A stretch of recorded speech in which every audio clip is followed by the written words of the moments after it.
Hey guys, welcome back to the channel. This is how to compress thumbnail for YouTube. So guys, as you can see, when you have this error, file is bigger than 2 MB.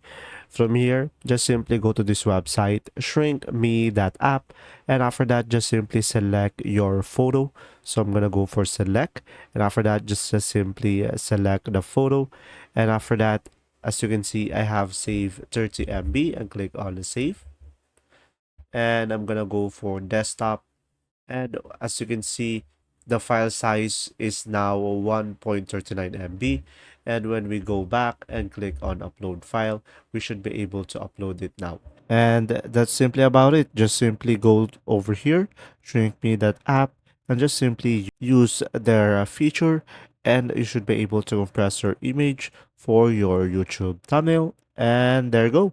If this video was helpful, please like and subscribe. And if you have any question, just comment down below, and I'll try my best to answer your question. And thanks for watching, guys. See ya!